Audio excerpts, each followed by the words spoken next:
दोनों में लगभग 60-70 क्वेश्चन है एक एक चैप्टर में। लेकिन जो कोऑर्डिनेट है उसमें टॉपिक्स हैं, वो टॉपिक्स भी दिए गए हैं, but area related to area of triangles वो जो मैंने उसको हटा दिया है। आप अपनी बुकलेट सेंटर से कलेक्ट कर सकते हैं अगर आपकी फीस फुल सबमिट है तो।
ओके सर, अब हम लोग शुरू कर रहे हैं। सबसे पहले हम करेंगे एप्लीकेशन ऑफ ट्रिग्नोमेट्री की बुकलेट।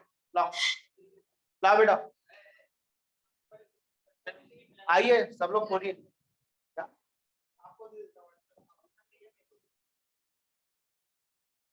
सारे थोड़ी हैं, एक आध में हो गया होगा।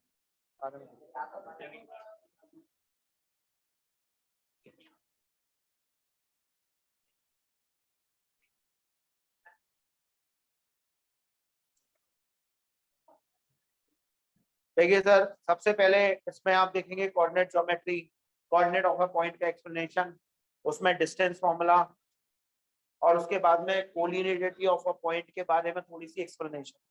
इन दोनों टॉपिक पर बेस्ड पहले इलस्ट्रेशंस हैं, and then after that proficiency test. Proficiency test में वही इलस्ट्रेशन जो है उनसे ही रिलेटेड कुछ क्वेश्चंस जो आप लोगों को करना है। फिर उसके बाद में आपके आता है सेक्शन फॉर्मूला। सेक्शन फॉर्मूला का प्रूफ पूरा कंप्लीट, जो मैं आपको ऑलरेडी क्लास में शायद करा चुका हूँ, ठीक है। मिड पॉइंट थ्योरम, तो मिड पॉइंट का भी मैंने प्रूफ दिया है इसमें।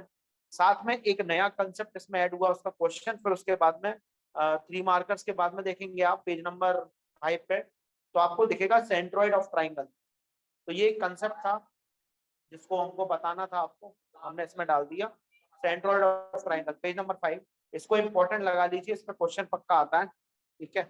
तो सेंट्रोइड ऑफ ट्राइंगल हम जरूर करवाएंगे आपको। प्रोफिशिएंसी टेस्ट 2, और ये प्रोफिशिएंसी टेस्ट खत्म होने के बाद में ये रही आपकी एडवांस शीट, ठीक है। और एडवांस शीट में मैंने आपको 10-10 नहीं करे, मैंने एक एडवांस शीट दी है आपको जिसमें लगभग 63 क्वेश्चन है।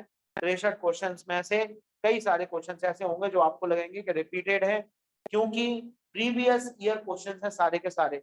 जैसा कि आपने देखा प्रीवियस ईयर, आप देख सकते हैं सारे के सारे क्वेश्चन लिखा हुआ है previous year question, previous year question and previous year question. 2 part में मैंने इसको डिवाइड करके 3 पार्ट में आपको दे के रखा है। तो प्रीवियस ईयर 3 पार्ट में आपको डिवाइड करके दिए गए हैं, क्योंकि ये डिफरेंट डिफरेंट पैटर्न के प्रीवियस ईयर हैं। कोई 4 नंबर का, कोई 5 नंबर का, कोई 3 नंबर का। नंबर्स मैंने मेंशन इसलिए नहीं किए क्योंकि पहले ही मैं पैटर्न में आपको नंबर सिखा चुका हूँ।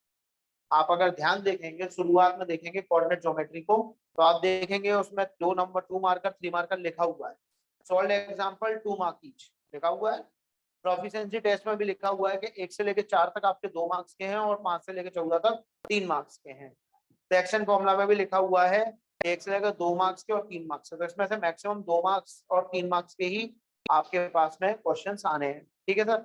तो 2 मार्क्स और 3 मार्क्स के क्वेश्चन की ये प्रिपरेशन आपके लिए बहुत इंपॉर्टेंट है। आपको एक भी क्वेश्चन नहीं छोड़ना है। अब मुझे एक बार बताइए सर कि मैं, आप बताएं, अभी एप्लीकेशन ऑफ ट्रिग्नोमेट्री पर खत्म किया है, कोऑर्डिनेट ज्योमेट्री के लिए मैं आपको समय देता हूँ, ठीक है। कोऑर्डिनेट ज्योमेट्री एक आध दिन अपन अलग से क्लास ले लेंगे। अभी अपन सिर्फ एप्लीकेशन ऑफ ट्रिग्नोमेट्री कुछ क्वेश्चंस कर लेते हैं। अगर आपको लगता है कुछ नया सा तो आप हमें बताइएगा, ठीक है।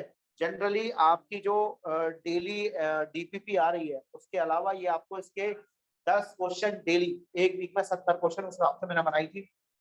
देखो इसमें टोटल कितने क्वेश्चन है सर? 63। तो एक दिन में अगर 9 क्वेश्चन किए जाए, एक बुकलेट बड़े आराम से हो सकता है। ठीक है, तो एप्लीकेशन ऑफ ट्रिग्नोमेट्री के 9 क्वेश्चन करना कोई बहुत बड़ी बात नहीं है।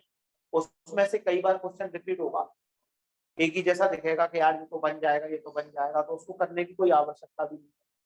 ठीक है, और कॉम्प्लीमेंट्री एंगल्स के एक आध क्वेश्चन अगर आ जाए तो उसको भी अपन को क्या करना है, करना नहीं है। तो बहुत ध्यान से ये बात को समझे कि ये बुकलेट करना आपके लिए बहुत जरूरी है। इसकी अगर प्रैक्टिस आप कंप्लीट कर लेते हैं कोई भी मतलब है, नहीं तो कोई मतलब। बहुत बढ़िया कोऑर्डिनेट ज्योमेट्री का एक क्वेश्चन इससे आज से 5 साल बाद भी बाहर नहीं आएगा बोर्ड में।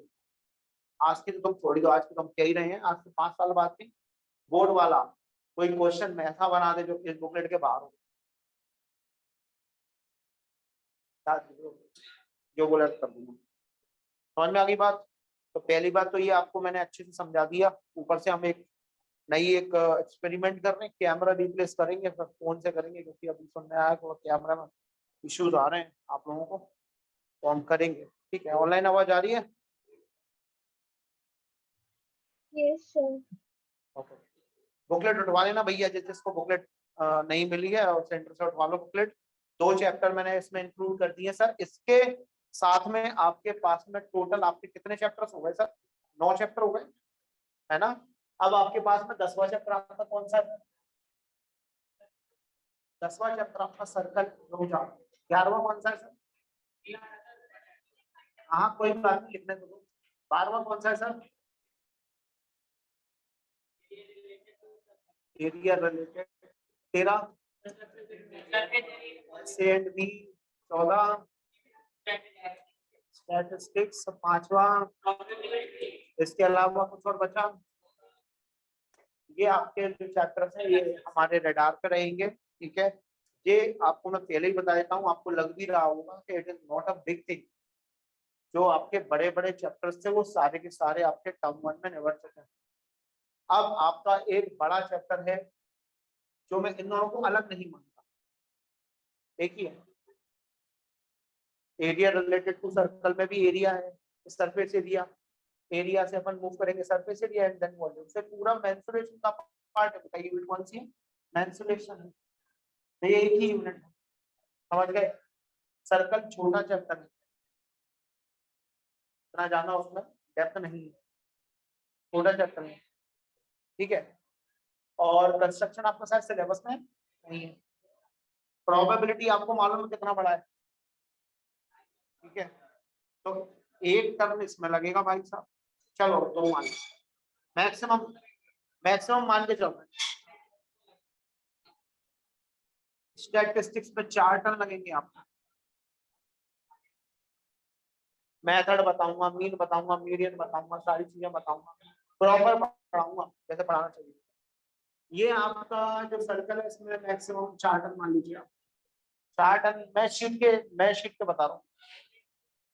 और 4 4 8 और 2 10 टन ये हो गए, मतलब 1 महीना ये निपट गया आपका। 2 टन 4 टन इसमें मान लो, 4 टन 8 टन 18 टन 20 टन मान, टोटल 20 टन में आपका पूरा कंप्लीट। 20 टन का मतलब हुआ 1.5 महीना। ठीक है, तो अगर आज से लगाया जाए तो हम लोग अगर ठीक से करें तो नवंबर 15 तक सिलेबस खत्म हो सकता है। लेकिन मैं नवंबर 15 तक का टारगेट लेके नहीं चल रहा हूँ बेटा, मैं चल रहा हूँ 30 नवंबर तक का टारगेट लेके। कब तक? 30 नवंबर को हम लोग सिलेबस खत्म करना चाहते हैं। उसका रीजन हम लोग जैसे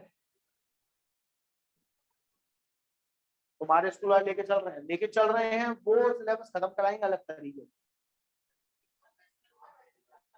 ये हो गया, कर लेना और पढ़ो बेटा ये वाला पेज कर लेना। तो सर 30 नवंबर होने के बाद में सर 1 दिसंबर से हम लोग आपकी टेस्ट सीरीज चालू कर रहे हैं। It will consist of 2 chapters, एक पुराना एक नया। We will try to get at least 2 test in a week. एक वीक में 2 टेस्ट दिसंबर में। और ये अपना जो पैटर्न है एक वीक में 2 टेस्ट का, वो एक वीक में 2 टेस्ट और बाकी टाइम पे अपन क्या करेंगे, we will be doing the revision. छुट्टी कहीं पे नहीं है, बात समझ लो।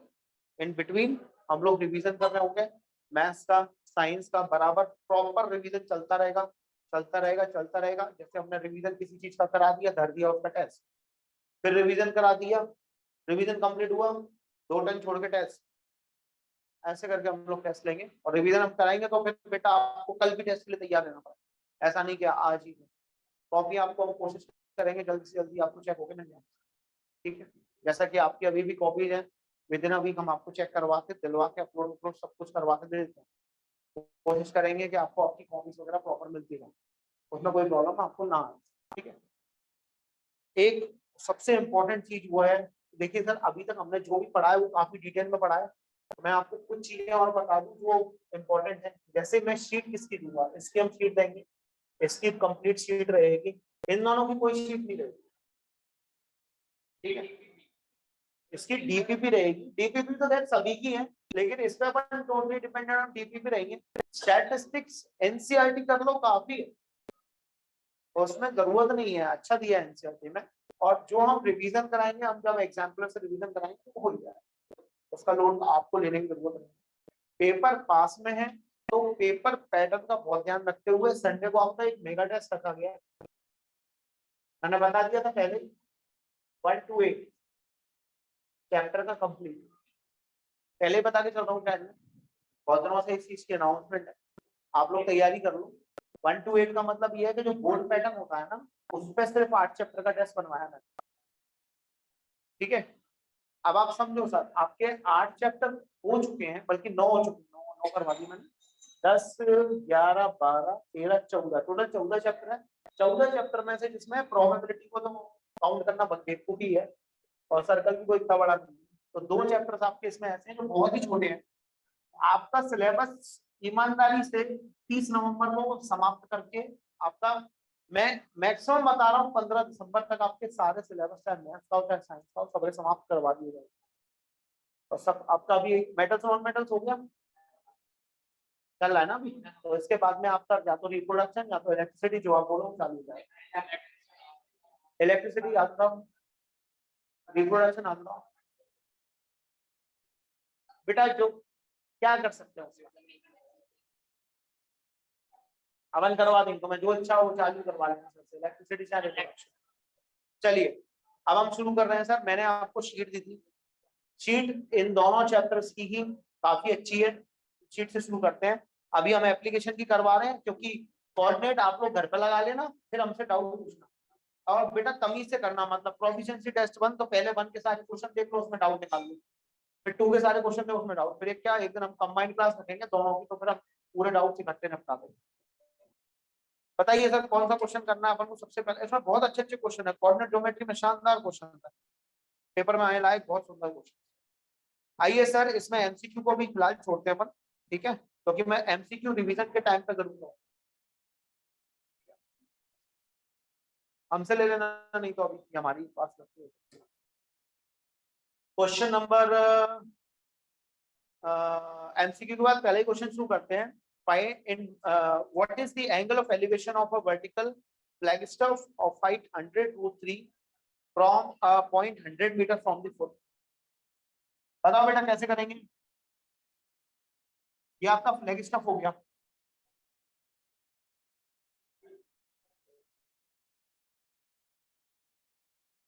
इसके फुट से 100 मीटर अवे पे कोई पॉइंट है, पेज नंबर नहीं है बेटा इसका, इस पे लिखा हुआ है, सबसे लास्ट वाले पेज पे आ जाओ, सेकंड लास्ट पेज पे, सेकंड लास्ट पेज पे अपने लिखा हुआ है एप्लीकेशन ऑफ ट्रिग्नोमेट्री, लिखा हुआ कोऑर्डिनेट ज्योमेट्री, लिखा हुआ है एप्लीकेशन ऑफ ट्रिग्नोमेट्री। तो उस पहले पेज पे एप्लीकेशन ऑफ ट्रिग्नोमेट्री के पहले पेज पर ही 10 क्वेश्चन शुरुआत के एमसीक्यू हैं। 11वां क्वेश्चन देखो आप, पहला क्वेश्चन मतलब प्रैक्टिस क्वेश्चन 1 का पहला क्वेश्चन क्या लिखा हुआ है, what is the angle of elevation of the vertical flagstaff of height 100√3 metre from a point 100 metre from its ground. तो बेटा 100√3 मीटर उसकी क्या है, हाइट है, आपको बताना क्या है बेटा, एंगल बताना है। तो ये एंगल अगर आपको पता करना है तो सबसे पहले क्या है, परपेंडिकुलर, ये क्या है, बेस। तो परपेंडिकुलर अपॉन बेस कितना होता है, tan थीटा होता है कि नहीं होता, 100 से 100 कैंसिल करो, तो टेन थीटा किसके बराबर है बेटा? √3। तो √3 को अपन क्या लिख सकते हैं? थीटा इक्वल टू कितना आ गया? कोई डाउट? समझ में आया?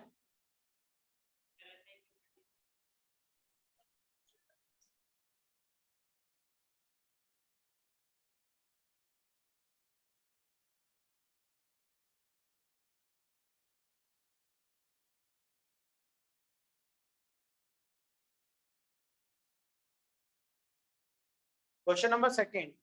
A ladder makes an angle of 60 degree with the foot with the floor, and its lower end is 20 meter away from the wall.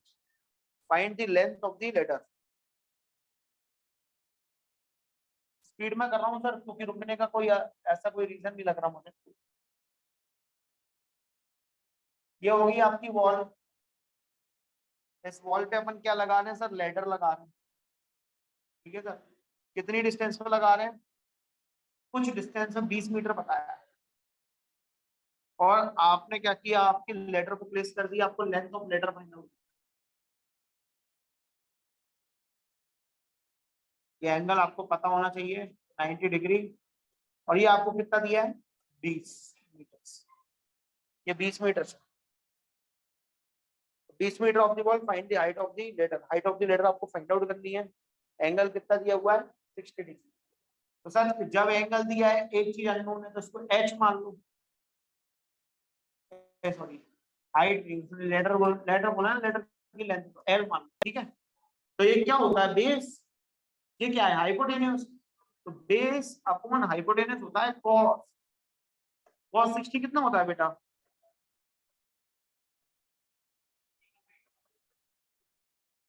तो आपका एल इज इक्वल टू कितना आ जाएगा? 40 मीटर। लेटर की लेंथ कितनी हो गई? 40 मीटर हो गई। समझ में आ गया? कोई इशू? नोट करते जाइए, मैं साथ साथ मैं मिटाता चला जाऊंगा जल्दी जल्दी। अब मैं रुकने वाला नहीं हूँ। तमीज से लिखना आपको पहले से आता है, मैं तो रफली लिखूंगा। क्लियर है? नहीं तो फिर वो शीट हो नहीं पाएगी, फिर कोई मतलब नहीं निकलेगा। The shadow of the building is 100 meter long. The angle of elevation of sun is 60 degree. Find the height of the building. Shadow कितनी दी है? 100 मीटर लॉन्ग। एक बिल्डिंग है, उसकी शेडो 100 मीटर लॉन्ग की है, तो आपको height of the building find out करनी है। अगर ये एंगल ऑफ एलिवेशन आपको 60 डिग्री दिया हो, सन को देख रहे हैं तो 60 डिग्री एंगल बन रहा है, ये आपकी शेडो हो गई।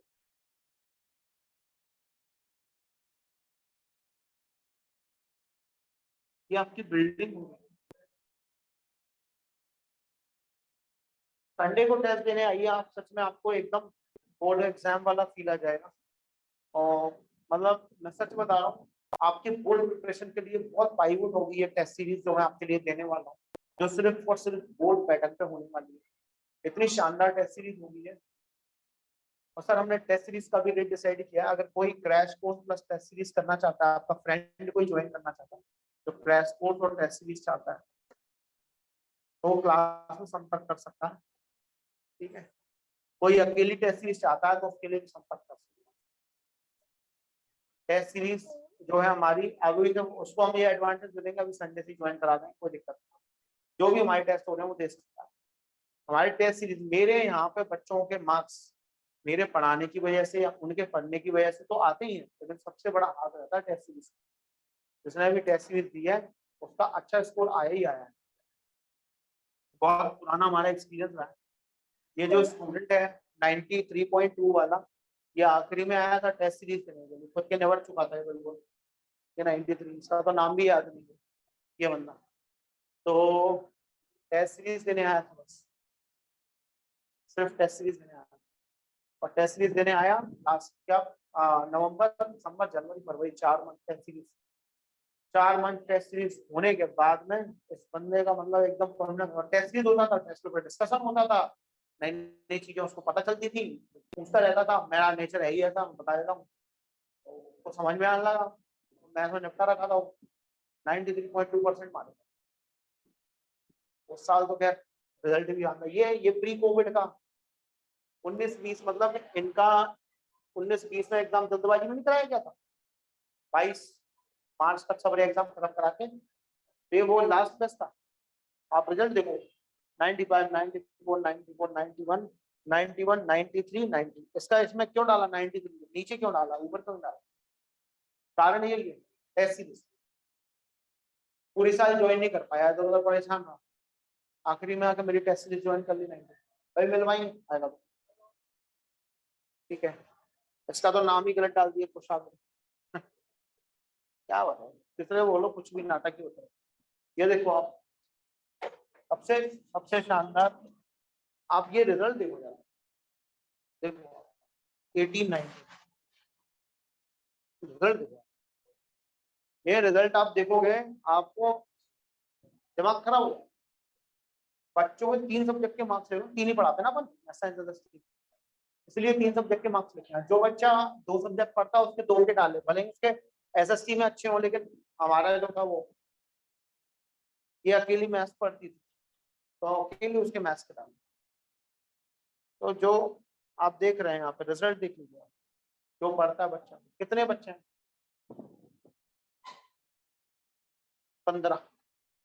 15 बच्चे। सोचो, अगर 100 बच्चों का मान लो उस समय बैच होगा 18-19 में, टोटल वही 10th में मेरे 100 ही रहता है, हर साल वही रहता है 100। तो एस बैच में शायद मेरे एक ही बैच था तब, 2 बैच नहीं थे, स्प्लिट में नहीं था, तो 85 की 90 ऐसा ही रहा होगा जैसा अभी होगा, लेकिन अपने अभी स्प्लिट में चलता है, धीरे धीरे आ जाएगा। सर इसमें भी बैच में यही था कि जो बच्चे थे उन सब ने ना एकदम शानदार स्कोर किया था, बहुत शानदार दम का स्कोर रहा था। ठीक है, तो आप देखेंगे यहाँ पे कि इतना स्कोर शानदार होने के बाद एसएसटी में 100 तक आ गए थे, क्या ही कहूँगा, एसएसटी में 100 तक आ गए। तो इतना जो शानदार स्कोर रहता है ना, इसमें सबसे बड़ा हाथ किसका रहता है पता है? हम लोग जो पढ़ा रहे हैं रेगुलर वो है आपके पास, ठीक है, समझ आता है। अब क्या होता है ना कि जब तक आपको स्कूल वाला एनवायरनमेंट नहीं देंगे ना, जैसा टेस्ट होने वाला है, कुछ होगा नहीं। इसको देखो 98%।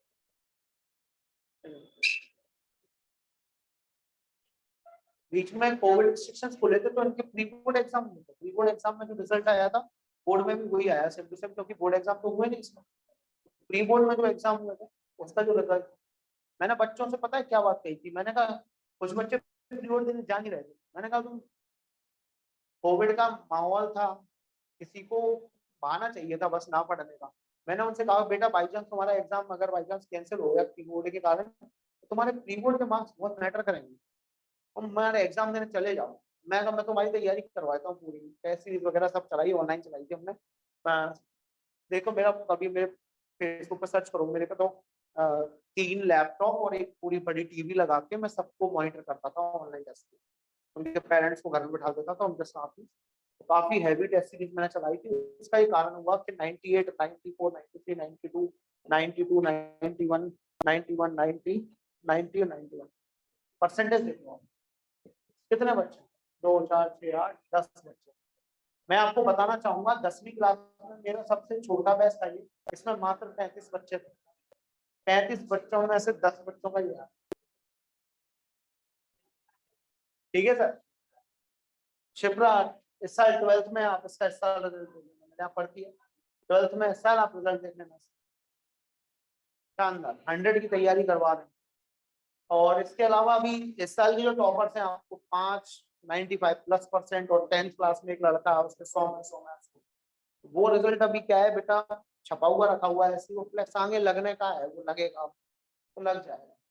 लेकिन मैं आपको अभी भी बता रहा हूँ कि किसी बच्चे के हम जो पढ़ाते हैं उससे वो 90% पे पहुंच जाता है। अब 90% जो बच्चा पहुंच गया उसे और इम्प्रूव करा के आगे बढ़ाने में सबसे बड़ा हाथ किसका होता है सर? टेस्ट सीरीज का होता है।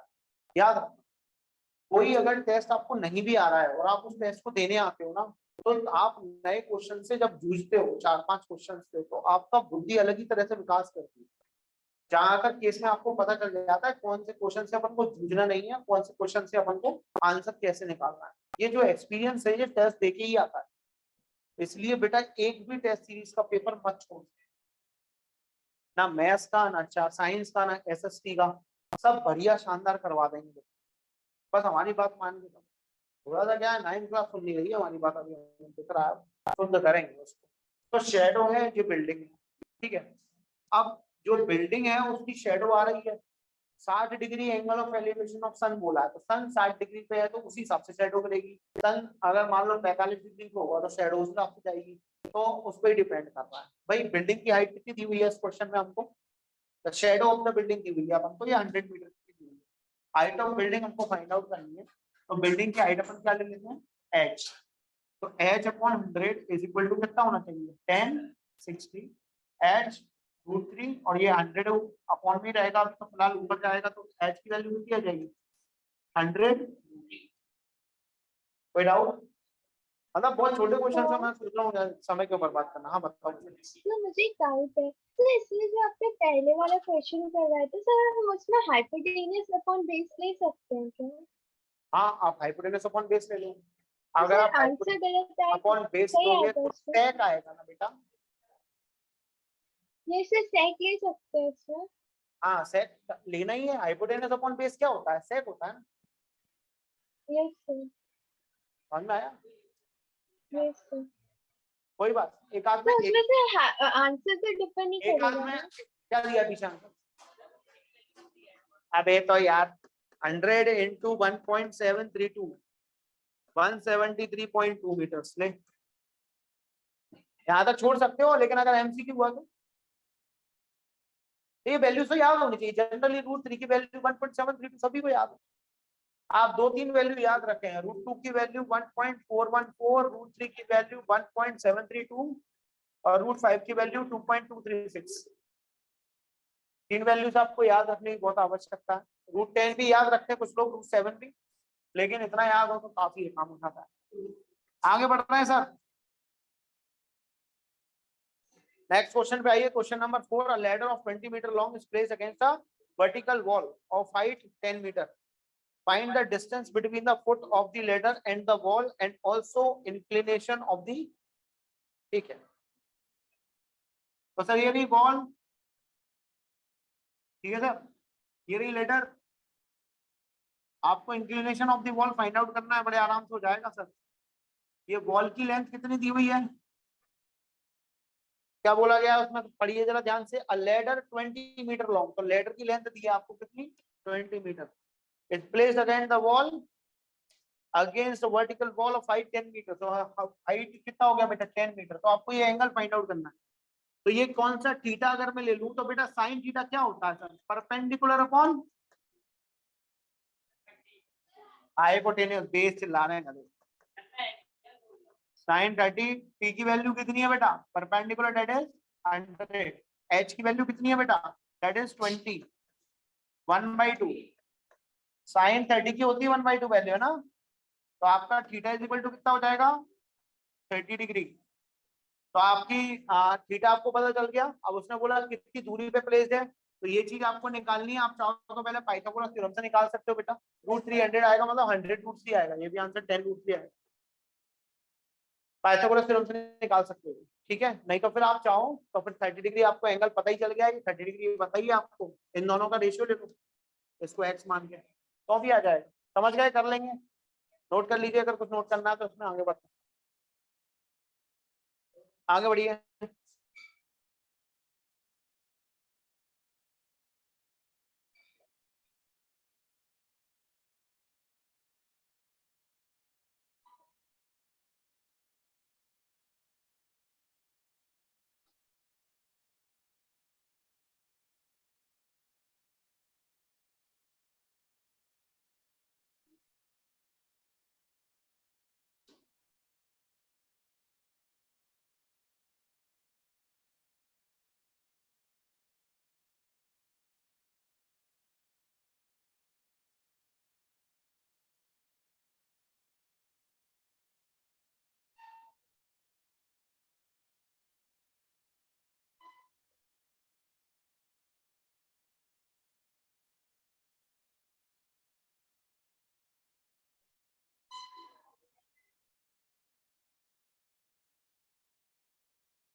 बेटा यहाँ तक कोई प्रॉब्लम? ऑनलाइन समझ में आ रही बात? ऑनलाइन आवाज आ रही है? Yes sir.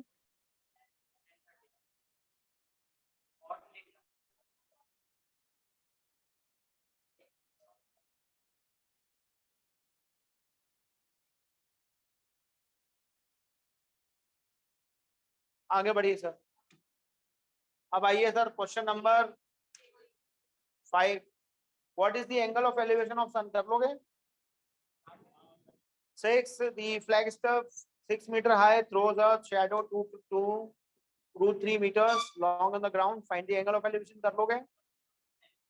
ठीक है। 7th, a tree 10 into 2 plus 3 meters high is broken by the wind at the height of 10 meters. Then find the foot of the top of the structure. Okay. Got it. वैसे ये question वैसा ही है, बस थोड़ा सा मैंने अलग कर दिया था। a tree, तो बेटा ट्री की हाइट कितनी दी है?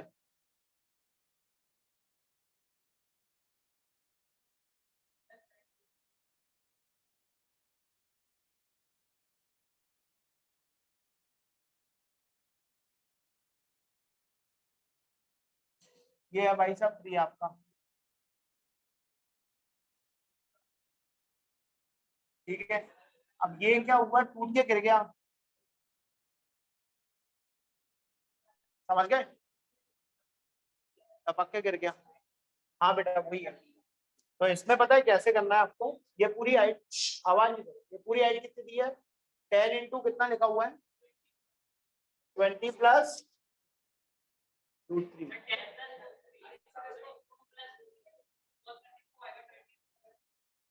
ऐसा। ओके। तो ये हाइट कहां से ब्रोकन है? जरा देखो क्वेश्चन पढ़ो। उसने ये बोला है the wind at the height of 10 √3 meters from its root in such a way that the top struck the ground at a certain angle and the horizontal distance of the foot of the tree to the point where the top meets the ground is 10 meters.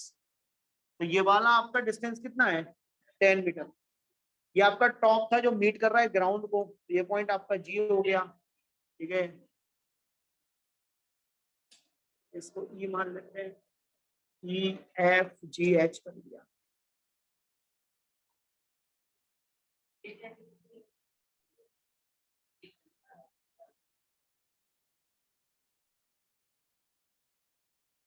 ये आपका आ गया ए, या आ गया B, या आ गया सी। कोई problem sir? यहाँ तक कोई प्रॉब्लम तो नहीं है? आपको समझ में आ गया होगा। ट्री ऐसे ब्रोक होके ऐसे गिर गया है, तो जहां से जिस पॉइंट से वो ब्रोक हुआ है उसकी उसने लेंथ दी हुई है। देखो, a tree इतने metre high broken by the wind at इतने metre high from its root. तो ये 10 √3 यहां तक हो गया बेटा।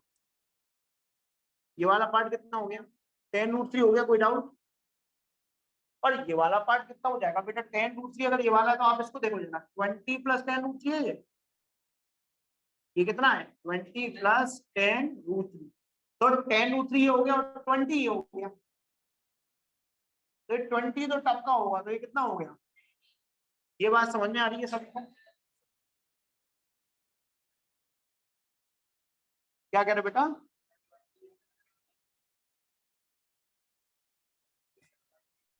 जोर से बोल थोड़ा। अरे 10 का मल्टीप्लाई 2 से करेगा तो कितना आएगा? 20। 10 का मल्टीप्लाई √3 से करेगा तो कितना आएगा? 10 √3। अब तो इसको बोला गया कि यहां से लेके यहां तक की वैल्यू अगर 10 √3 है तो बाकी क्या बचा होगा? 20 तो बच गया, 20 तो बचा, तो जो ऊपर वाला पार्ट कितने का होगा? 20 का होगा। ऐसे टपक के गिरेगा। अब सर अपन को क्या निकालने को बोला गया है? Height of, find the angle of elevation made by the top to the ground to the tree. अच्छा, मैं एंगल ऑफ एलिवेशन निकालना है। देखो, अगर मान लो आप ये 20 प्रिडिक्ट भी नहीं करते तो दो वैल्यू गिवन है, उससे एंगल ऑफ एलिवेशन तो निकला है। ठीक है, जैसे कि मैं कर लेता हूँ, tan theta is equal to, अगर मैं ले लूं तो आएगा क्या? Perpendicular upon base. परपेंडिकुलर कितना है? BC अपॉन बेस कितना है? AB। तो BC मैंने ये सब तमीज से ही लिख रहा हूँ, इन ट्राइंगल ABC, ये वो नाटक, वो मैं बेटा आपको ऑलरेडी सारे के सारे प्रॉपर तरीके से क्वेश्चंस करा चुका हूँ। So I am expecting that you already know those things and you will apply it whenever needed. मैं यहाँ पे सीधा डायरेक्ट क्वेश्चन करने में विश्वास रखता हूँ। बात समझ में आ गई सर? तो BC अपॉन AB, तो BC की वैल्यू कितनी आ गई 10√3, AB की वैल्यू कितनी आ गई 10, तो tan थीटा, 10 से 10 कैंसिल। बेटा घर पे पढ़ना शुरू कर दो, नहीं तो कष्ट में आ जाओगे, तकलीफ में आ जाओगे। अब tan थीटा हो गया, √3 की वैल्यू tan 60 आ गई, तो थीटा की वैल्यू कितनी आ गई 60 डिग्री। कोई डाउट? नोट कर लो।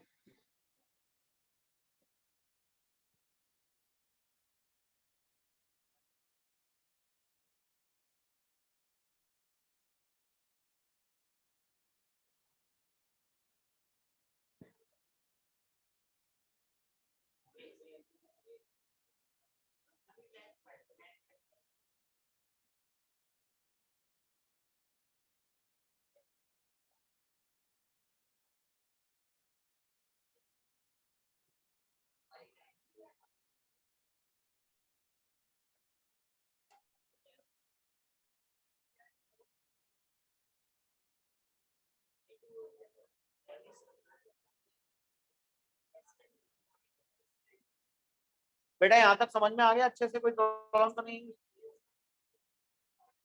अब सुनिए सब, ध्यान सुनिएगा, बहुत इंपॉर्टेंट पार्ट बता रहा हूँ मैं आपको इसका। इसमें क्वेश्चन में समझने का जाना है, करने का काम है। क्वेश्चन समझे नहीं तो क्वेश्चन गलत कराओगे, थोड़ा सा दिमाग लगाइएगा, क्वेश्चन आप गलत ना करो। क्लियर है? आगे बढ़ते हैं। त्रिशा कहाँ है यार? गांव शहर और भाई साहब अभी पेपर का टाइम चल रहा है, मत जाओ कहीं पे भी। बच्चे बहुत एब्सेंट हो रहे हैं। अब तुम्हारे 10वीं, तुम्हारे 1 महीने से मैं कुछ नहीं बोल रहा तुमसे, तुम्हारे एग्जाम है, जे मर रहे हैं हम, निबट रहे हैं, कुछ नहीं बोला मैंने। अब कोई एब्सेंट होगा ना, मैं उसके ऐसे देखता हूँ, निकाल के बाहर कर दूंगा क्लास की। मैं भाई साहब सुनो, संडे को जो जो टेस्ट में नहीं आ रहा ना, उसका जो हालत होगी उसके बाद देख लेना, 500 रुपए फाइन है सीधा। हाँ, अभी आ जाएगा नोटिफिकेशन सीधा फोन में, मैसेज डाल दूंगा, 500 रुपए फाइन है एक बच्चे। जो टेस्ट देने संडे को नहीं आया उसको 500 रुपए फाइन देना पड़ेगा ऑप्शनल। हाँ, क्योंकि मैं वो चिल्ड्रंस डे पे तुम लोग पार्टी देनी है ना, ऐसे पैसे वसूल।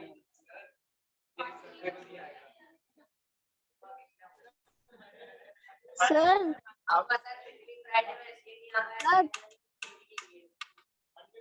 सर हाँ बेटा, सर मेरी तबीयत तो बहुत खराब है सर। अभी से क्या है वो खराब है तबीयत? अभी तो 2-3 दिन है, हो जाएगी रिकवर। सर चलो वो आगे मुझे बढ़ो। Question number 8, a tree is broken from a certain height and its upper part is 9√2 meter long, not completely separated, meet the ground। Same diagram है सर, सेम डायग्राम है क्वेश्चन नंबर 8 का। सुन लो जरा ध्यान पे, ध्यान से, सेम डायग्राम है। इसमें भी ब्रोकन पार्ट यहाँ पे 9√2 बोला है। कितना बोला? पूरा नहीं बोला है, इसमें आपको पूरा नहीं दिया। उसने क्या बोला कि जो ब्रोकन पार्ट है, जो नीचे गिरा है, वो कितना है 9√2 है। ठीक है, क्वेश्चन पढ़ो जरा। A tree is broken at certain height and its upper part 9√2 meter long is not completely separated, meets the ground at an angle of 45 degree। तो ये एंगल कितना हो गया आपको? 45 डिग्री दिया हुआ है। और क्या बोल रहा है वो आगे? find the height of the tree before it was broken and also find the distance from the root of the tree to the point where the top of the tree meet the ground। तो आपको ये भी find out करना है कि पूरे tree की height कितनी है, मतलब ये चीज भी फाइंड आउट करनी है। तब फिर अपन उसमें ये चीज ऐड करेंगे, तो h मान लो, और ये अपन को डिस्टेंस फ्रॉम द ग्राउंड मतलब x भी फाइंड आउट करना है। ठीक है सर? तो total height of the tree तो कैपिटल H है, समझ रहे हो? Total height of the tree कितना है? Capital H। वो किसके बराबर है? स्मॉल h प्लस 9√2 के बराबर है। बात समझ रहे हो? डायग्राम से ये चीज समझ में आएंगी, थोड़ा सा दिमाग लगाइए। ए ये हो गया, बी ये हो गया, सी। सो इन ट्राइंगल ए बी सी क्या आ जाएगा सर? अगर मैं, मेरे को x, चलो h की वैल्यू निकालते हैं, h अपॉन 9√2 क्या आएगा? साइन 45। तो h अपॉन 9√2 साइन 45 की वैल्यू कितनी होती है? 1 अपॉन ये कैंसिल हो गया तो h की वैल्यू कितनी आ गई 9। तो h की वैल्यू 9 आ गई है। अब आपको ये मालूम है कि ये 1045 है, ये 90 है, तो ये भी 45 होगा, तो ये साइड तो इसके बराबर होनी चाहिए। डायरेक्टली पता चल गया। वैसे आप चाहो तो डायरेक्ट वैसे भी कर सकते हो। ये समझ में आ गया h की वैल्यू। अब दूसरा अगेन दोबारा से सी ट्राइंगल में अगर आप देखोगे तो h upon x equal to कितना होना चाहिए 1045 डिग्री होना चाहिए कि नहीं। तो भाई h किसके बराबर है 9 के बराबर, और x तो x ही है 1045 1 है, तो x भी कितना आ गया बेटा समझ में आ गया। h की और x की दोनों की वैल्यू आ गई है। तो उसने क्या पूछा था x पूछा था आपसे, तो ये आपको पहली वैल्यू का आंसर मिल ही चुका है। हाइट ऑफ ट्री कितना हो जाएगा बेटा, height of tree capital H equal to कितना आएगा बताइए। ये आएगा 9, अरे गधे 9 प्लस 9√2। ये 9 18 नहीं होता, 9 प्लस 9 गधे, पता है कि नहीं पता। ये रेशनल नंबर है, ये रेशनल नंबर है, 9 कॉमन निकाल लो 1 प्लस √2। बस ये इतना आंसर हो गया आपका हाइट ऑफ ट्री। और डिस्टेंस कितना है बेटा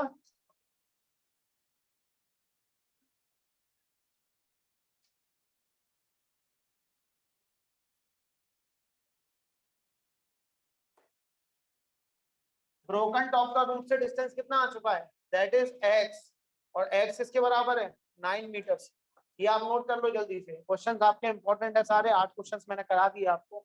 अब आप समझ गए ये अभी 8 क्वेश्चंस जो थे सिंगल ट्राइंगल वाले थे, ठीक है समझ गए। अब आएगा लॉन्ग आंसर टाइप में डबल ट्राइंगल प्रैक्टिस क्वेश्चन 1 जो थे, ये टाइप का क्वेश्चन अगर आपके पेपर में आएगा तो ये आपका 2 नंबर में आएगा। कितने में आएगा 2 नंबर, छोटे क्वेश्चंस होंगे, और एमसीक्यू में आने के चांसेस हैं तो 1 नंबर में भी आ सकता है। मैंने 8 क्वेश्चन आपको प्रैक्टिस करवा दी, ठीक है। अब आप आगे आ जाइए सर लॉन्ग आंसर टाइप में। अब लॉन्ग आंसर टाइप में आप अगर टिक करोगे तो एक देखो, ये क्वेश्चन एक मैं आपको करवा चुका हूँ उसमें क्लाउड वाला। क्वेश्चन नंबर 41 पे आ जाओ और 40 पे आ जाओ, ये दोनों हो चुके हैं। 40 और 41 क्लाउड वाला करवाया था। हाँ 40 और 41 क्लाउड वाला करवाया था मैंने कि नहीं करवाया था, क्लाउड वाला करवाया था तुम्हारे में, करवाता कोई दिक्कत नहीं, अल्फा में करवाया। नहीं अल्फा के अलावा क्या 10th बेटा हम 3 जगह पढ़ा रहे हैं तुम्हारा, फिर अल्फा 2 हो गए, तो एक हम वहां करा दिया, 3 हो गए। आज के नहीं डाउट पे करवाया होगा, चलो कोई नहीं। हो गया सर आगे बढ़े। 40-45 मिनट लगे, अभी वो पहले का शुरुआत है। हाँ 300 2 बैच 3 बैच है।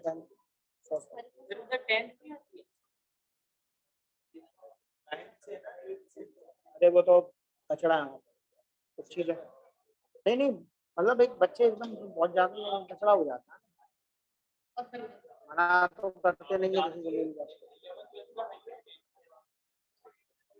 सब बढ़िया है और सब बढ़िया है, सब वैसा पढ़ने वाले बच्चों पर डिपेंड करता है। टीचर सब अच्छे रहते हैं, टीचर सभी अच्छा पढ़ाते हैं, पढ़ने में जिस पे आपको समझ में आए।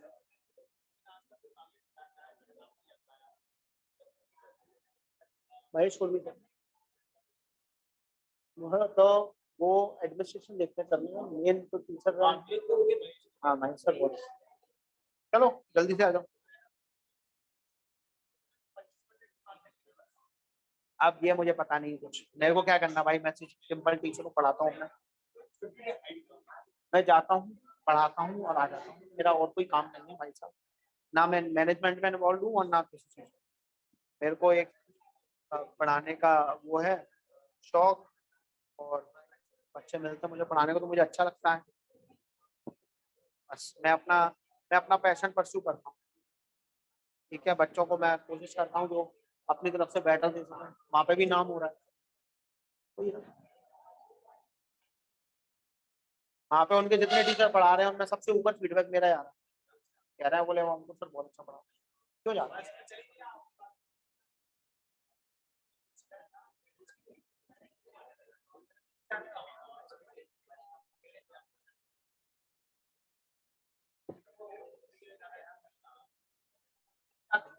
हाँ लेकिन तुम पढ़ोगे नहीं ना, मैं बता रहा हूँ ना, अंकुर सर कितने भी अच्छे बने रहे, एक टीचर की पहचान उसके स्टूडेंट्स। अंकुर सर चाहे कितने भी अच्छे बने रहे, अगर तुम लोग अच्छा नहीं करोगे तो फिर मेरा कितना भी अच्छा होने का, मुझे मतलब कोई दुनिया वाले कुछ भी कहते रहे, मुझे कोई सेंस नहीं लगता उस चीज का।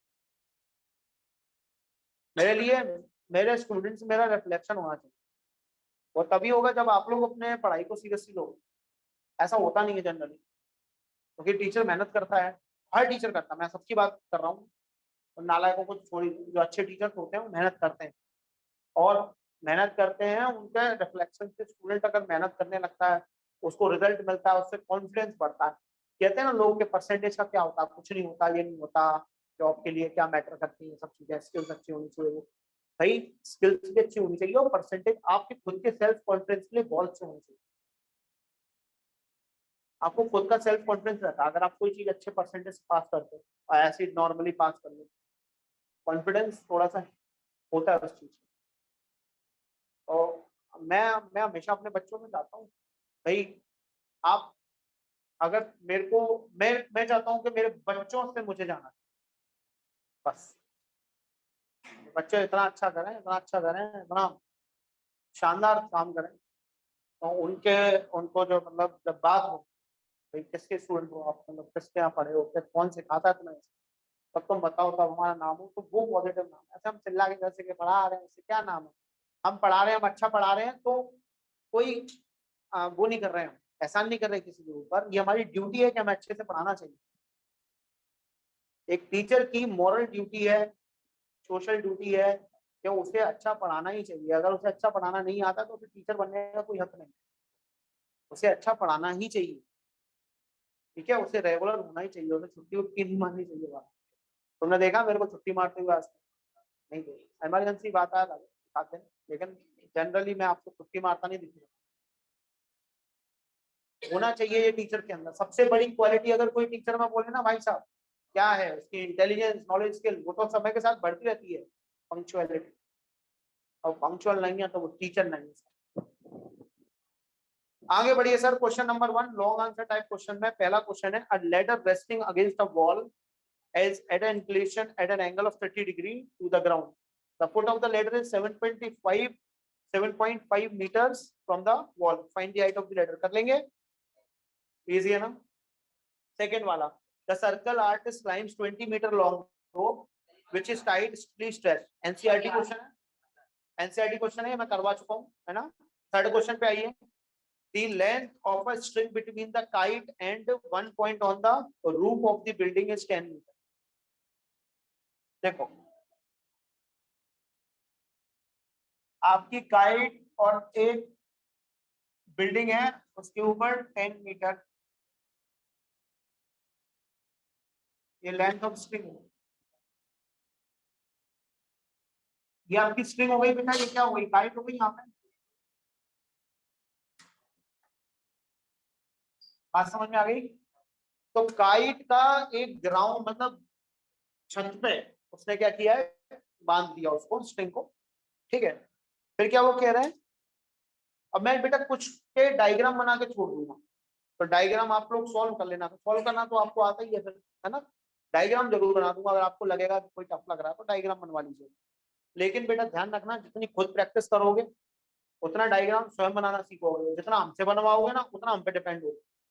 पहले अपना क्वेश्चन खुद डायग्राम बनाओ, फिर तुम्हें लगता है कि नहीं कंफ्यूजन हो रहा है, क्वेश्चन का आंसर गलत आ रहा है, तो आप एक काम कर सकते हो कि बोल सकते हो कि कैसे क्या करना है, सर आप बता दो, हमको समझा दो कैसे क्या करना है, वो आप बता सकते हो।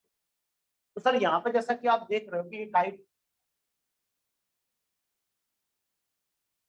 ठीक है, काइट एक स्ट्रिंग से अटैच है, उसने उसको क्या किया, छत पे रूप पे बांध दिया। अब सुनिए जरा उसके आगे क्या बोल रहा है, roof of the building 10 meter high, और इसमें दिया हुआ है 180 मीटर्स।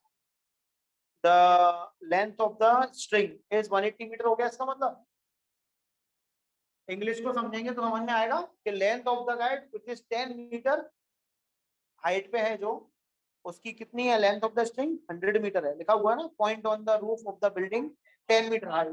बिल्डिंग 10 मीटर हाई का मतलब ये है कि ये जो काइट उड़ रही है, ये पॉइंट जो है ये बिल्डिंग से ये बिल्डिंग जो है इसकी हाइट कितनी है? 10 मीटर है। बात समझ में आ गई?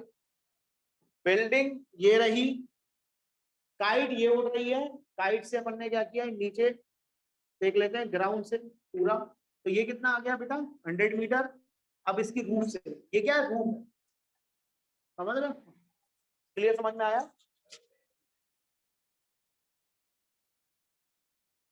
बेटा? ये रूफ है, समझ में आ गया आपको? ये क्या हो गया सर? बिल्डिंग। ये क्या आ गया? बिल्डिंग। कोई प्रॉब्लम तो नहीं है?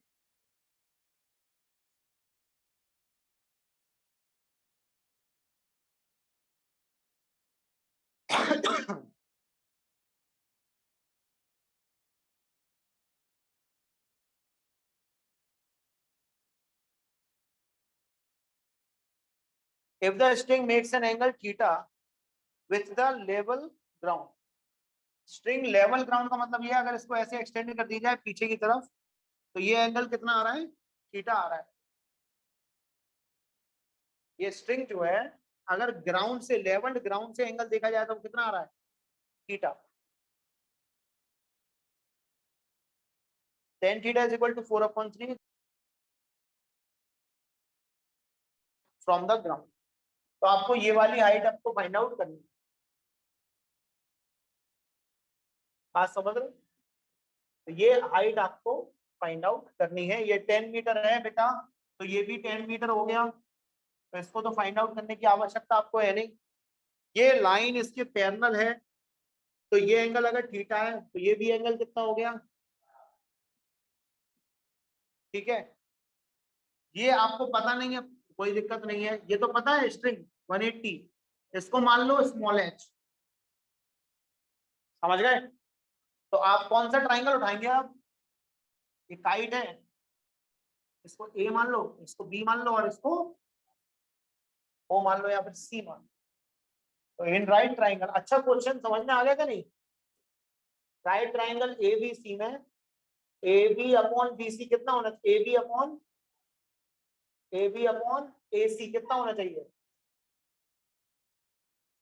साइन थीटा होना चाहिए कि नहीं होना चाहिए? लेकिन अपन को गिवन टेन थीटा है, ये प्रॉब्लम है। तो अपन क्या करेंगे सर? सबसे पहले ऐसी चीजें लेंगे जिससे अपन को टेन थीटा का रिलेशन मिले। तो टेन थीटा का रिलेशन कहाँ पे है सर? दिखाइए। टेन थीटा कह रहा है 4/3। सुनिए जरा, बहुत ध्यान सुनिएगा, कि अगर टेन थीटा, कितना सुंदर क्वेश्चन है भाई साहब, बहुत इंपॉर्टेंट एक क्वेश्चन, जो आपके सारे कंसेप्ट को बहुत शानदार कर दे। टेन थीटा कितना है? 4/3। अब भाई यहाँ पे देखिए आप बहुत ध्यान से, अगर ये 4/3 है, अगर ये थीटा में यहाँ पे दूंगा तो ये 4 होना चाहिए और ये 3 होना चाहिए, तो ये कितना होना चाहिए? पाइथागोरस थ्योरम से, पाइथागोरस ट्रिपलेट लगी है वैसे तो, मैंने डायरेक्ट कर दिया, लेकिन पाइथागोरस थ्योरम से ये कितना होना चाहिए? 5 होना चाहिए। के लगा सकते हो साथ में फॉर्मेलिटी के लिए, है ना? वो कोई बात नहीं, अभी आ जाएगा। ठीक है, तो क्या होना चाहिए बेटा? के हो जाना चाहिए इसको। अब मैं क्या करूंगा सर? मुझे क्या चाहिए? मुझे टेन थीटा दिया हुआ है, तो साइन थीटा क्या आएगा बताओ? परपेंडिकुलर अपॉन क्या आता है? हाइपोटेन्यूज। 4k अपॉन 5k कितना आ जाएगा? अब आप बताओ, क्या अब मैं लगा सकता हूँ sine theta is equal to क्या दिया है? 4/5। अब सर साइन थीटा की वैल्यू यहाँ के अकॉर्डिंग कितनी आनी चाहिए? ए बी अपॉन ए सी आनी चाहिए कि नहीं? ए बी अपॉन ए सी आनी चाहिए कि नहीं आनी चाहिए? भाई इस वाले ट्राइंगल में परपेंडिकुलर ये है और हाइपोटेन्यूज, तो सर ये कितना आ जाएगा सर? ए बी की वैल्यू कितनी है? एच। और बेटा ए सी की वैल्यू कितनी है? 180। 4/5। इसका मल्टीप्लाई कर दो बेटा। h is equal to 4 into 180/5। 4 into 180/5, 5 से काट दो इसको, 5 3 या 15, 5 6 144 मीटर्स। ये स्मॉल एच की वैल्यू है बेटा, कंफ्यूज मत होना। किसकी वैल्यू है ये? अपन को किसकी चाहिए? हाइट फ्रॉम दी ग्राउंड चाहिए। इसको नोट करके कर लो, उसके बाद में इधर आ जाना। Very good. Height from ground h is equal to small h plus 10, और ये पूरा कार्यक्रम किस में आएगा, मीटर्स में। स्मॉल h की वैल्यू 144 निकाल चुके हैं, प्लस 10, पूरा कार्यक्रम किस में आएगा, और 154 meters would be your answer. कोई डाउट किसी को, नोट कर लीजिए सर इसको। एक बहुत सुंदर क्वेश्चन जिसमें सोचने पे आपको मजबूर कर देगा, ट्रिग्नोमेट्री के कंसेप्ट भी लगाने पड़ गए आपको, और वो कंसेप्ट में ये कंसेप्ट है जो आपने एकदम यूनिक पहली बार एप्लीकेशन ऑफ ट्रिग्नोमेट्री में अप्लाई किया। सुंदर क्वेश्चन। तो ऐसे ही क्वेश्चन तो बेटा पेपर में आने के चांसेस हैं। तुम क्या सोच रहे हो, बोर्ड एग्जाम में ये क्वेश्चन, अब ये क्वेश्चन जो आपके सामने है ये कोई नॉर्मल क्वेश्चन नहीं है, तो दिमाग लगाना पड़ेगा। सबसे पहले तो ये डायग्राम थोड़ा अनऑर्थोडॉक्स, आप तक आपने देखा नहीं होगा, उस टाइप का तो डायग्राम बन रहा है ना। उसके ऊपर से आप जब इसको सॉल्विंग देख रहे हो तो सॉल्विंग कितनी अलग है इसकी, समझ रहे हो। तो ये चीजें बहुत मैटर करती हैं। शीट ना दें तो आप निकल जाओ ऐसे ही, जैसे पूरी दुनिया है, पढ़ा रहे हैं बहुत सारे मैथ्स टीचर्स, नहीं देते शीट वगैरह कुछ, देते भी हैं तो उतने ही क्वेश्चन जितने वो खुद समझा पाए। हर क्वेश्चन समझाने की औकात नहीं होती, ये भी तो रहता है। क्वेश्चन देना तो बहुत आसान होता है, हर क्वेश्चन करवाना मुश्किल होता है।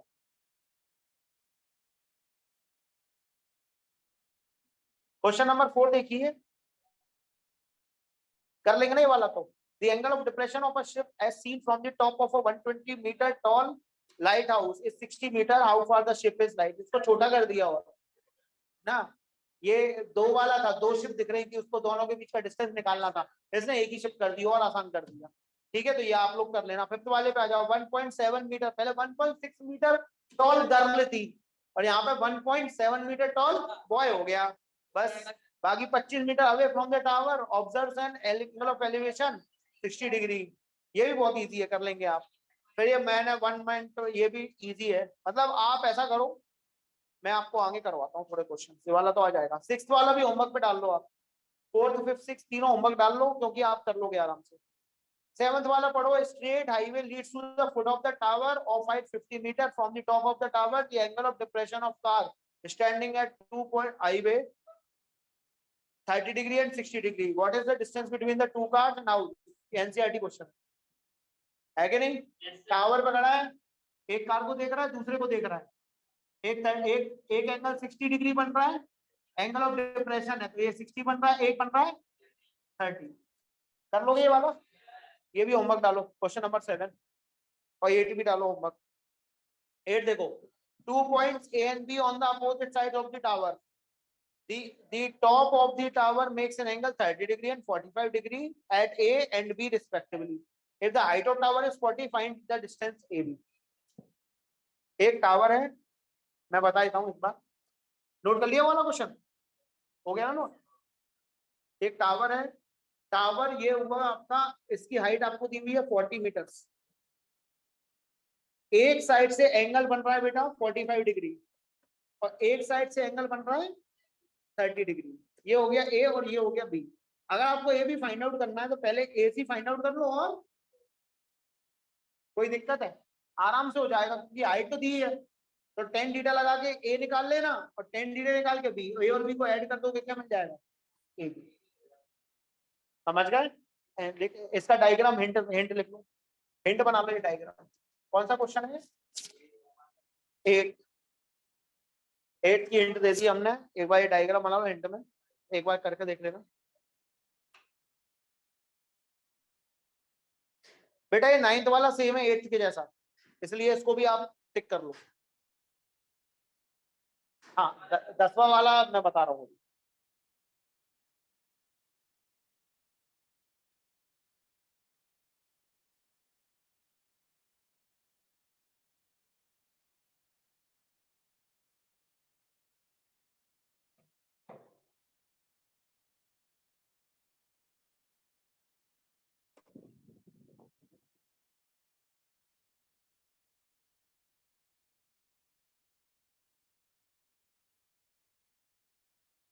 प्रत्येक क्वेश्चन के आंसर दिए हुए हैं जिससे आप चेक कर पाए। ठीक है, बिल्कुल चेक करके कर लेना। एक आध क्वेश्चन का आंसर गलत हो सकता है, क्योंकि टाइप की मैं गारंटी लेता नहीं हूँ, वैसे मैंने बहुत चेक करवाया था, फिर भी एक आध क्वेश्चन में ऐसा हो सकता है कि आंसर गलत भी हो। तो पहले जरा आप आपस में अपने आंसर्स को चेक कर लें, अगर किसी क्वेश्चन में ऐसा होता है तो पहले तो बुकलेट में चेक करो, अनाइंथ होमवर्क। अब मेरे को ऐसा लगता है कि आप लोग ज्यादातर क्वेश्चन इसमें से कर पाओगे, ठीक है। आपको मैंने जितने करवाए, जैसे मैं करवाता जाऊंगा ना, तो आगे आपको उसी टाइप का क्वेश्चन मिलेगा। तो आगे तो मेरे को एक एक क्वेश्चन करवाना पड़ रहा है, लेकिन पीछे पीछे आपको रिपीटेशन आते जाएंगे, फिर आपको लगेगा सर ये तो हम कर लेंगे क्योंकि हमने अभी अभी करवाया, तो उसका आप टेंशन ना लें। 3-4 दिन तो बेटा ये पूरा वीक दे दिया आपको हमने, 1 वीक दे रहे हैं, आप आराम से कर लो। बुकलेट हमने दे दी ना आपको, अब हम क्वेश्चंस कराते रहेंगे बस इसमें से, आप करते रहो घर पे।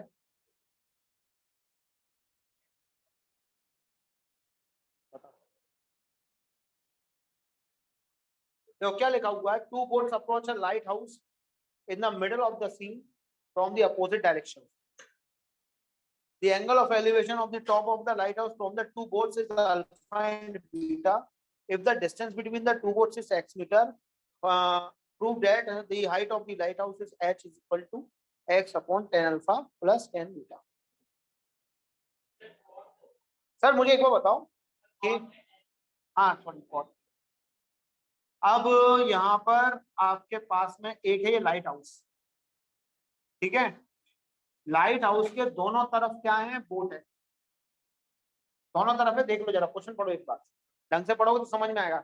पता पड़ा तुमने एक ही साइड बना दिया तो ये आंसर कभी नहीं आएगा। ध्यान से देखो, 2 boats approaches a lighthouse in the middle of the sea from opposite direction. दोनों अपोजिट डायरेक्शन से आ रही है, सेम डायरेक्शन में नहीं आ रही है। ना तो ये लाइट हाउस से दूर जा रही है, ना इस साइड को जा रही है। एक भाई साहब इधर से आ रही है, एक इधर से आ रही है। तो एक अपन मान लेते हैं ये ए पॉइंट, एक मान लेते हैं अपन ये, ठीक है। लाइट हाउस की हाइट अपन ये पॉइंट सी मान लेते हैं, जो कि एच मीटर की हाइट पर है, बट देख लेंगे अपन बात, एजम्पशंस हम लोग ले लेंगे अभी। तो इसमें क्या लिखा हुआ है, the angle of elevation of the top of the light house from the board is alpha and beta. तो बेटा एंगल ऑफ एलिवेशन जो आ रहा है, यहाँ से अल्फा आ रहा है और यहाँ से बीटा, कोई फर्क नहीं पड़ेगा, किसी को भी अल्फा ले लो किसी को भी बीटा, उससे कोई फर्क नहीं पड़ेगा, याद रखिएगा। क्योंकि यहाँ पे उसने बोला बोथ दी, तो कोई सी भी हो सकती है ना, चाहे अपन कहीं से भी ले सकते हैं, लेकिन एक को अल्फा ले लिया दूसरे को बीटा लेना पड़ेगा। अब इसमें क्या लिखा हुआ है, the distance between the 2 boards is x meter. दोनों बोर्ड्स के बीच में डिस्टेंस आपको दी हुई है, वो कितनी है बेटा, x मीटर से। ये डिस्टेंस कितनी हुई है आपको, x मीटर। अगर मैं इसको एक डिस्टेंस मान लूं तो ये वाली डिस्टेंस कितनी हो जाएगी बेटा, x माइनस हो जाएगी, यहाँ तक कोई प्रॉब्लम नहीं है। और ये आपका परपेंडिकुलर है ही, और ये हाइट आपकी कितनी दी हुई है,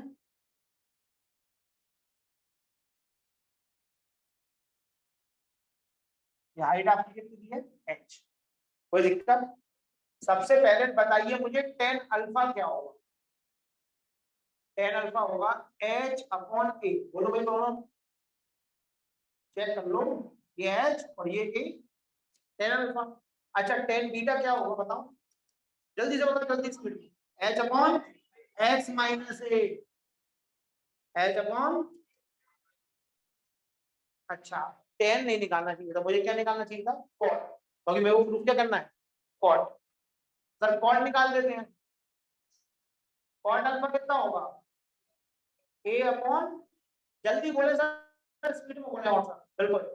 और कॉट बीटा कितना होगा, x माइनस a अपॉन, क्या इन दोनों में आपको जो प्रूफ करना है उसकी शक्ल देखो क्या है, उसकी शक्ल देखो, बहुत ध्यान से देखना, जो भी चीज प्रूफ करनी है उसकी शक्ल देखो, क्या लिखा हुआ है, कॉट अल्फा प्लस कॉट, तो sir cot alpha plus cot beta है ना, मतलब इन दोनों वैल्यूज को क्या किया, ऐड किया ना, एडिंग फर्स्ट एंड सेकंड, जल्दी से क्या करेंगे sir, adding first and second, दोनों को ऐड कर दीजिए। ऐड करेंगे तो क्या आएगा, cot alpha plus cot beta is equal to, दोनों को ऐड करेंगे a अपॉन एच, और यहाँ पर आएगा x माइनस ए अपॉन एच। दोनों को जब हम ऐड करेंगे तो यहाँ पे h आएगा और यहाँ पर कितना आएगा, a प्लस एक्स माइनस ए, ये आपका कैंसिल हो जाएगा। क्या आ गया सर, x अपॉन एच। अपन को किसकी वैल्यू निकालनी है, अपन को h की वैल्यू निकालनी है, ये आ गया प्रूफ, देख लो ये h ऊपर जाएगा, ये पूरा नीचे आ जाएगा, समझ गया क्या नहीं समझ रहे, ये h into cot alpha plus cot beta कर सकता हूँ इसको,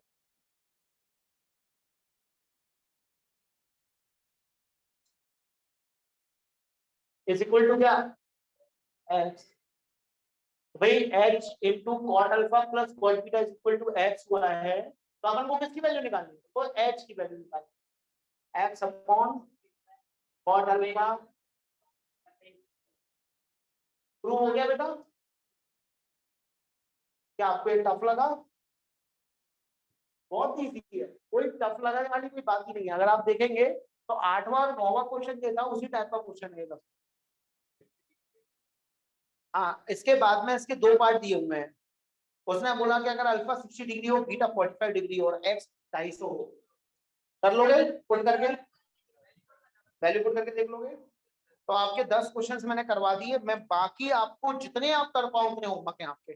टोटल 42 क्वेश्चन एक सेक्शन में है। फिर हम लॉन्ग आंसर टाइप पे जाते हैं, तो कुछ प्रीवियस ईयर क्वेश्चन है लगभग 13।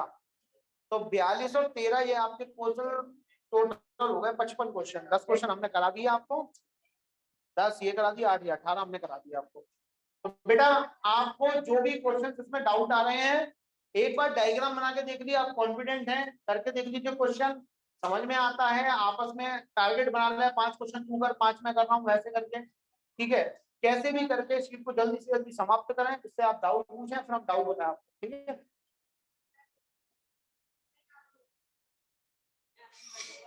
मिलते हैं नेक्स्ट टाइम पे, बाय।